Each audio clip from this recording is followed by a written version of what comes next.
গতকাল জুলাই আগস্টের শহীদদের স্মরণে বিএনপির অবদান নাই, তাদেরকে বলতে চাই বিএনপি যে দীর্ঘ সময় রাজপথে থেকে সংগ্রাম করেছে, রক্ত দিয়েছে, তোমরা তার ধারে কাছেও নাই। আসছে সংগ্রামী ছাত্র বন্ধুগণ, অনেক সিনিয়র নেতৃবৃন্দ বক্তব্য দিবেন, তা না হলে অনেক কথা বলার ছিল।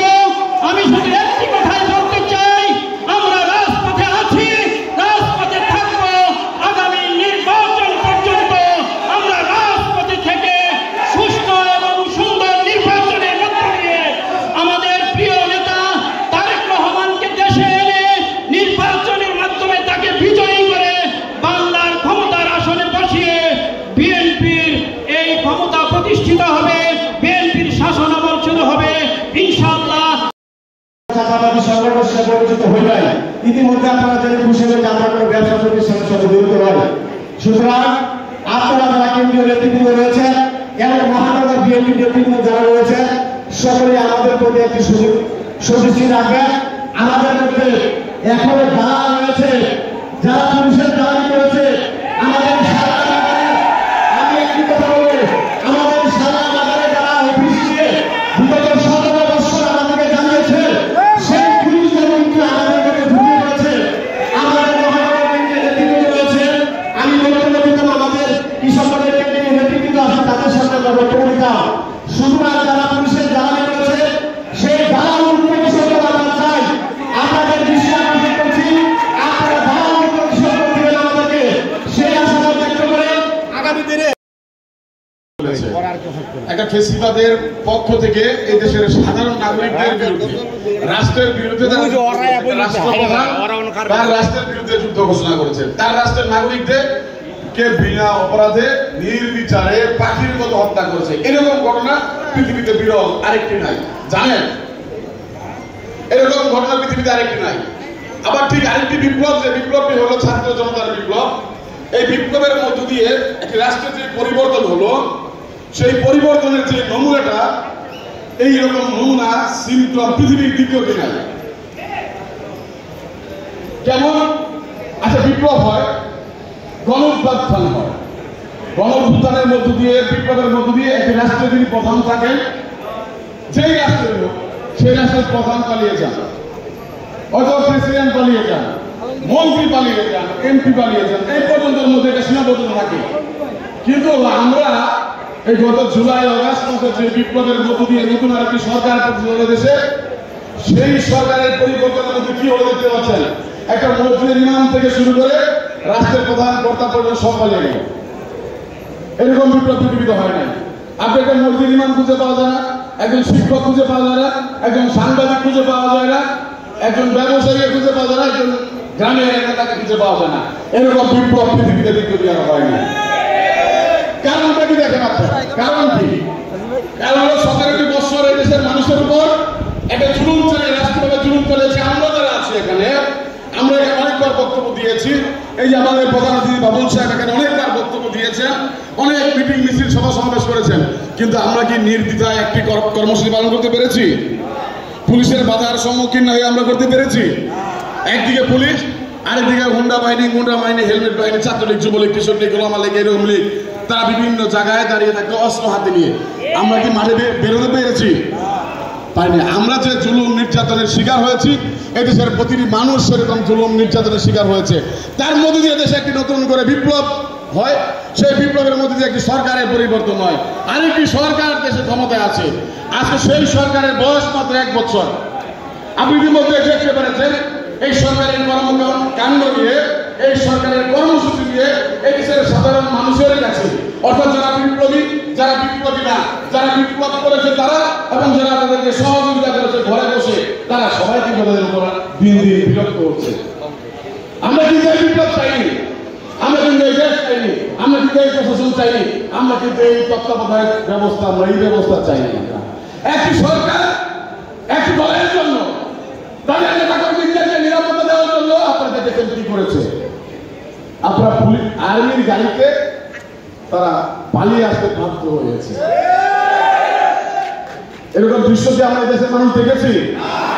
আমরা যে বিএনপি করেছি, বর্ষকণ্ঠে বুকটা উঁচু করে শরীরের সমস্ত শক্তি দিয়ে আমরা রাজপথে স্লোগান দিয়েছি 17 বছর দেয়নি। আপনাদের বয়স কত? স্লোগান দিলেন কতদিন? 36 দিন। 36 দিন স্লোগান দিয়ে আপনারা দেশটা দখল করে ফেললেন। আপনি আজকে 36 দিনে আপনার যে বয়স, সেই বয়স কিন্তু আমার শরীরে, আমাদের অনেকের শরীরে এখানে আছে। আমরা কিন্তু সেই পথ পাড়ি দিয়ে আজকের এই জায়গায় বিএনপির জন্ম আজকে থেকে 47 বছর পূর্বে, কৃষক দলের জন্ম আজকে থেকে 45 বছর পূর্বে। 1980 সালে এই কৃষক দলের জন্ম গ্রহণ করেন, এই দলটি জন্ম দেন, প্রতিষ্ঠা করেন শহীদ রাষ্ট্রপতি জিয়াউর রহমান। বিএনপির জন্ম 1978 সালের 1 সেপ্টেম্বর, আজকে থেকে 47 বছর আগে। অর্থাৎ এই 47 বছর এই বিএনপির নেতাকর্মীদের রাজপথে ঘাম, পানি, বজ্রের আঘাত, পুলিশের আঘাত, পুলিশের গুলি, টিয়ার সেল, সমস্ত কিছু আমরা মেনে নিয়ে কি দলের, কৃষক দলের, স্বেচ্ছাসেবক দলের নেতাকর্মী কম হত্যা হয়েছে? আমাদের কতজন নেতাকর্মী হত্যা হয়েছে, গুলি করে হত্যা করেছে আমরা কি জানি না? আমাদের কত সাথীকে আমরা হারিয়েছি, গুম হয়েছে, কত নির্যাতন আমরা সহ্য করেছি। আমাকে পাইনি আমার স্ত্রীকে নিয়ে গেছে, আমার সন্তানকে নিয়ে গেছে। আপনাকে পাইনি আপনার মাকে নিয়ে গেছে, ভাইকে নিয়ে গেছে, স্ত্রীকে নিয়ে গেছে। এটা আমরা যদি আপনারা এখন মনে করছেন গায়ের জোরে আপনাদেরকে আমরা সমর্থন করেছি দেশের সাধারণ মানুষ।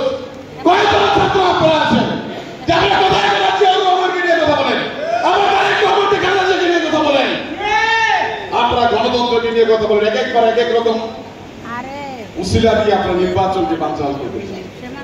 এই দেশের মানুষ বিপ্লব করে শুধু নির্বাচনের জন্য। 3 বার এই দেশে নির্বাচনে মানুষ ভোট দিতে পারেনি। 3টি প্রজন্ম ভোট থেকে বঞ্চিত হয়েছে। আর সবথেকে বেশি অত্যাচারিত হয়েছে বিএনপির নেতা কর্মীরা। আমাদের দাবিকে, আমাদের দলের দাবিকে, আমাদের প্রাণপ্রিয় নেত্রী, দক্ষিণ পূর্ব এশিয়ার গণমানুষের নেত্রী, বারবার নির্বাচিত প্রধানমন্ত্রী, যার নির্বাচনী জীবনে কোনো পরাজয়ের গ্লানি নাই, সেই নেত্রীকে তারা আপোষ করার অনেক চেষ্টা করেছিল, করেনি? নেত্রীর পরবর্তী তাকে ক্ষমতা সাথীনি সেজেছিল। এই ফ্যাসিস্ট হাসিনাও তাকে সর্বশেষ বলেছে যে আসলে আমরা ভুল করে ফেলেছি, বিএনপির সাথে আলোচনা করে যদি আমরা প্রধান দল হতো এরকম হতো না। তারা অস্বীকার করেছে, বিএনপির কাছে আত্মসমর্পণ করেছে। আর আপনারা কয়েকজন ছাত্র নেতা বিপ্লব হয়েছে, আমার সন্তান গিয়েছে, আমার স্ত্রী গিয়েছে, আমি গিয়েছি, আমি মামলা গিয়েছি 3টি, আমার ভাই কারাগারে গিয়েছে। আপনারা কারাগারে জানবেন মামলা খান নাই? তাহলে আপনারা কি একাই করেছেন এই যুদ্ধ? এখন কতিপয় উগ্রবাদী সংগঠনের সাথে আপনারা মিলে একাকার হয়ে গিয়েছেন ক্ষমতার লোভে। আপনারা কি 5 তারিখের পূর্বে বলেছিলেন যে দেশে যদি বিপ্লবের মধ্যে সরকার পরিবর্তন হয় তাহলে আমরা এই রাষ্ট্র চালাবো বলছিল? আমরা প্রধানমন্ত্রী, উপদেষ্টা, মন্ত্রী হবে, এমপি হবে বলেছিল? এখন আপনাদের এত লোভ থেকেছে কেন যে আমাদের প্রধানমন্ত্রী হইতে হবে, আমাদের মন্ত্রী হতে হবে?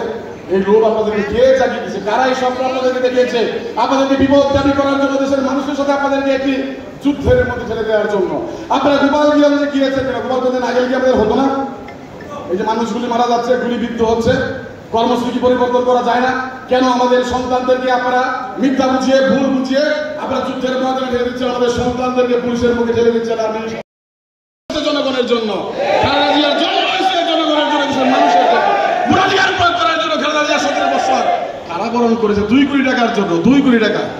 কালকে যে আপনারা ঢাকার শহরে মিটিং করেছেন, কত কোটি টাকা খরচ হয়েছে বলেন তো?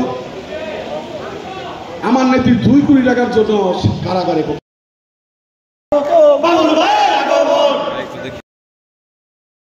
যে গাজীপুর মহানগর কৃষক দলের বৃক্ষরোপণ কর্মসূচি, আজকে সকল নেতাকর্মীদের হাতে একটা করে গাছ যার যার বাড়ির অধীনে রোপণ করবেন।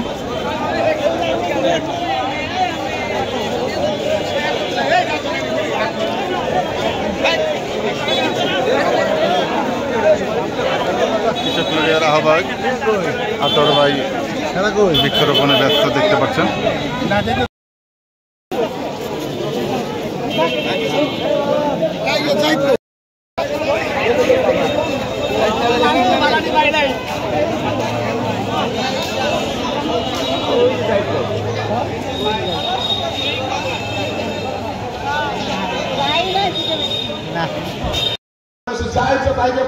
শুধু বিএনপিকে চাঁদাবাজ বলেন কেন? বিএনপি কিসের চাঁদাবাজ করে? আমরা কি কেউ চাঁদাবাজি করে খাই? আমরা কৃষক কর্মীরা, আমরা খেটে খাওয়া মানুষ, আমরা ধান চাষ করে খাই, আমরা ব্যবসা বাণিজ্য করে খাই, আমরা চাঁদাবাজি করে ভাত খাই না। আমাদের শরীরে যা কিছু আছে সমস্ত হালাল আছে, আমাদের রক্তের মধ্যে হারামের কোনো চিহ্ন নাই। কিন্তু কিছু কিছু সংগঠন যে সকল কথা বলছেন, কালকে দেখলাম আপনাদের সরাসরি যে বক্তব্য আপনাদের আপনাদের যে রোল মনে আপনারা একদম আল্লাহর ফেরেশতা হয়ে আসছেন, জান্নাতে গেলে নাকি হাতের পারমিশন লাগবে। গতকাল যারা চায় না আমরা জান্নাতে যেতে পারবো না। নাউজুবিল্লাহ নাউজুবিল্লাহ নাউজুবিল্লাহ কইতেন না, ওটা নাকি জান্নাতে গেল। এগো প্রধানমন্ত্রী হয়ে গেছে, ওইটা বলছে এরা জান্নাতে আছে। বুঝছেন জান্নাতের অবস্থা? যাই হোক ভাই, কথা তো অনেক। আমি রাজনীতিভাবে বলি, আমরা তো বিএনপি করি নাকি? এই যে গরমের মতো বসে আছেন সকালে, আমি এখানে নাস্তা খাইছি। আমার বউ আমার চিন্তা টান আছে, নাস্তাটা খাই যান। আমি আরো দশটার মধ্যে প্রোগ্রাম শুরু, আমি যে সময় আছে সময় খাইয়া থেকে আপনার চিন্তা চাই বলে আমার বক্তব্য পাইতাম। তো নাস্তা খাই বুঝছে সৌদি আরবে তাই না, বলতেছি আমি কথা বলতে কষ্ট করছি। এই যে আমার যে কষ্ট আপনার কিন্তু আছে বেশি কষ্ট, অনেকে না খাই চলেছে, অনেকে আছে কাজ করলে 500 টাকা মজুরি পাইবে, এরকম লোক আছে না? 500 টাকার মায়া ছেড়ে দিছি। এতক্ষণ বাচ্চা থেকে ছোট শিশু বাচ্চাও কারো আছে যে বাচ্চাটাকে আদর করতে পারতাম, এরকম আছে। কিন্তু অসুস্থ মা আছে, মাকে ঘরে ফেলাই রেখে বিজ্ঞান আসছি, বউকে ফেলাই রেখে এখানে আসছি। এর কারণ কি? একটা উদ্দেশ্য আছে না? আমরা 17 বছর যুদ্ধ কিসের জন্য করেছি? নির্বাচনের জন্য। একটা রাষ্ট্রীয় ক্ষমতা আসলে যাওয়ার জন্য তবে যাদেরকে ভোট দিবে আমরা যতক্ষণ ভোটাধিকার প্রয়োগ করবো, প্রয়োগকারী হতে পারে এবং একটি দল যারা ক্ষমতা এসে দেশের মানুষের যে সমস্যাগুলো আছে সেই সমস্যাগুলোকে সমাধান করতে পারে, এইটা আমাদের লক্ষ্য। এখন যদি আমাদের কারণে এই যে বেশিরভাগ একটা নতুন রূপে কি বলে আমরা কোন ভাষায় বলবো, যারা জঙ্গি উগ্রবাদী সংগঠন, যারা আমাদের বিরুদ্ধে অপপ্রচার করছে, আজকে একটু আগে দেখলাম কুষ্টিয়াতে আমাদের নেতাদের বিরুদ্ধে অপপ্রচার করা হচ্ছে, তারেক রহমানের বিরুদ্ধে। এই যে অপপ্রচারের জবাবটা আপনারা দিতে হবে না? অপপ্রচারের জবাব দিয়ে দেওয়া যাবে?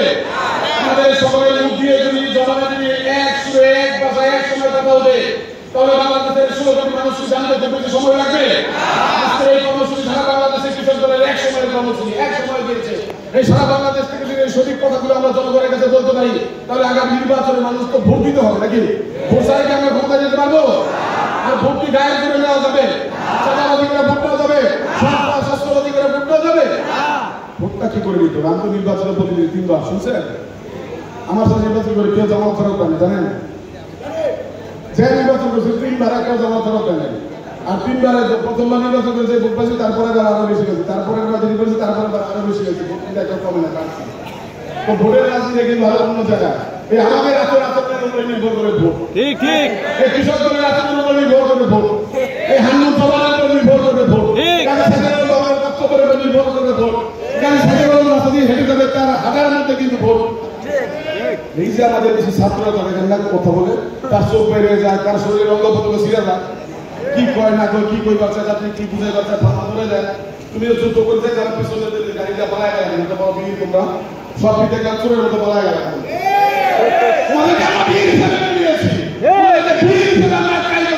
মানুষ তোমাদেরকে মেনে নিয়েছে, তাহলে তোমরা চোরের মতো পালিয়ে আসবে। আমাদের হত্যা হয়েছে, আমরা অপমানিত হয়েছে, এটা আমরা মানতেই পারি না। যাই হোক বন্ধুরা, আগামী কয়েকদিন পরে বা 6 মাস পরে, 1 বছর পরে এই দেশে একটি সাধারণ নির্বাচন হবে। আমি আপনাদেরকে কৃষক দলের সকল স্তরের নেতাদের দুটি পায়ে হাত রেখে আমি বলতে চাই, আসুন আমরা কোন প্রকার এই ছাত্র শিবির জামাত, পৃথিবীর সবথেকে বড় চাঁদাবাদের সংগঠনের নাম দেবেন আপনারা? জানেন তো কেউ না? সেই সংগঠনের নাম দিল জামাত। কিন্তু তারা চাঁদাবাজি করেছে, ধরন ধরে আপনারা তারা ব্যাংক দখল করছে, তারা বিমা দখল করছে, তারা ইন্স্যুরেন্স দখল করছে, তারা স্কুল মাদ্রাসা সকল প্রতিষ্ঠানগুলো সব দখল করছে।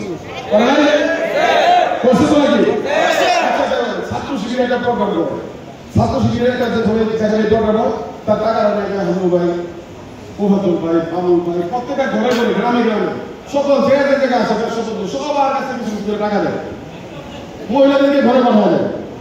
মহিলারা প্রকাশিত করে গিয়ে খালা আমুক অমুক আত্মীয় স্বজন বাতামত আদায়, আমি তো কালকে একটা কর্মসূচিতে একটু সহযোগিতা করবো। ওই মহিলা ভাব দিয়ে 20 টাকা দেয়, 50 টাকা দেয়, 100 টাকা দেয়, 200 টাকা, 500 টাকা, তাই না? আপনি দেন নাই? চাঁদাবাজি আপনারা করবেন, চাঁদাবাজির উপর নির্ভর করে আপনারা চলেন।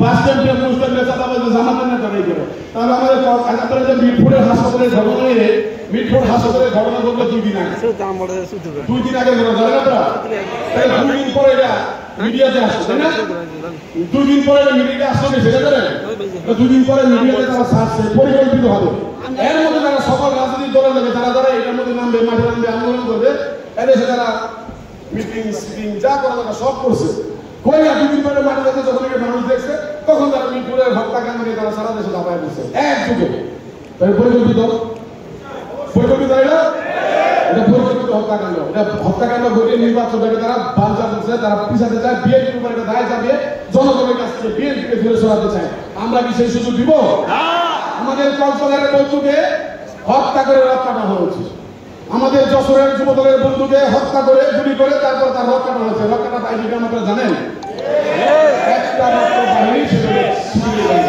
ওদের স্লোগান কি জানেন ধরি না ধরলে সেদিন ছাড়ি না মানে আমরা তো বিএনপি হোক সকল লোক যাইবে আমার মারামারি লাগছে ওরা একটা খুশি আমি ছেড়ে দিই মজুরির একটা বকা দিয়ে ছেড়ে দিই দৌড়ে দিয়ে ছেড়ে দিই ওরা ধরে না ধরলে কিন্তু ছাড়ি না মানে ও ধরলে মেরে ওরা ধরলে মেরে ওদের সেটা ধরে মেরে ওরা বুঝাইতে চায় যে আমরা ধরলে মেরে আমরা কিন্তু সেই রাজনীতি পছন্দ করি এই বাংলাদেশে চাই না 71 থেকে আজকে পর্যন্ত আপনাদের ইতিহাসে দেশের মানুষ সব নির্বাচন করেন আপনাদের ভোটের 6%, হ্যাঁ 6% ভোট নিয়ে দেশের ক্ষমতা দেবেন আর মানুষ যারা 40% 42%